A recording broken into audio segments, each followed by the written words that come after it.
Again நம்ம வந்து worst கிளைண்டோட order தான் நம்ம எடுத்திருக்கோம். என்னன்னா வந்துட்டு கிளைண்ட் வந்து ப்ளூன்னு செலக்ட் பண்ணிட்டாங்க கலரு. பட் வந்து எந்த டிசைனர் ஃபேப்ரிக் எடுக்கிறதுன்னு சொல்லிட்டு ஒரே கொலபரேஷன்லேயே இருந்தாங்க.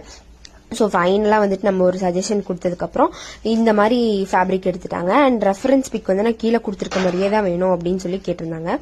இது என்னன்னா ஒரு ஃபங்க்ஷன் வருது, அந்த ஃபங்க்ஷனுக்காக எனக்கு போடணும், இவ்வளோ ஃபிளேர் வேணும் அப்படின்னு சொல்லி எல்லாமே சொல்லிட்டாங்க. நம்ம மெட்டீரியல் எவ்வளோ பர்ச்சேஸ் பண்ணியிருக்கோம்னா 4.5 டிசைனர் ஃபேப்ரிக் வந்து 4.5 எடுத்திருக்கோம். அண்ட் வந்துட்டு சாட்டின் வந்து 4 மீட்டர் எடுத்திருக்கோம். நெட்டு வந்து 10 மீட்டர் யூஸ் பண்ணிருக்கோம். பட் பார்த்தா தெரியாது 10 மீட்டர் யூஸ் பண்ணிருக்க மாதிரி. அண்ட் வந்து கிளைண்ட் வந்து கொஞ்சம் உடம்பு கம்மினால நம்ம கம்மியாவே வந்து மெட்டீரியல் யூஸ் பண்ணிருக்கோம். 10 மீட்டர்ஸ் வந்து நம்ம எவ்வளோ மீட்டர் நெட் எடுத்தாலுமே வந்துட்டு நம்ம கேதர்ஸ் பண்ணும்போது சுத்தமா இல்லாத மாதிரியே இருக்கும். அண்ட் ஃபைனலி இதுதான் நம்ம கிளைண்ட். இது யாருன்னு இல்லை, என் தங்கச்சி தான். இந்த ரெஃபரன்ஸ் பிக் கேட்டு அதே மாதிரி கேட்டிருந்தா. அவளுக்கு ஏற்ற மாதிரி நம்ம வந்து கஸ்டமைஸ் பண்ணி கொடுத்தாச்சு. போட்டு ரொம்ப சூப்பரா இருந்துச்சு. அண்ட் ஃபங்க்ஷன்லயுமே போட்டு எல்லாமே நல்லா இருக்கு அப்படின்னு சொல்லியிருந்தாங்க. உங்களுக்கு இந்த மாதிரி ஏதாச்சும் கஸ்டமைஸ் பண்ணா மறக்காம டிஎம் பண்ணுங்க. பிடிச்ச லைக் பண்ணுங்க, ஷேர் பண்ணுங்க.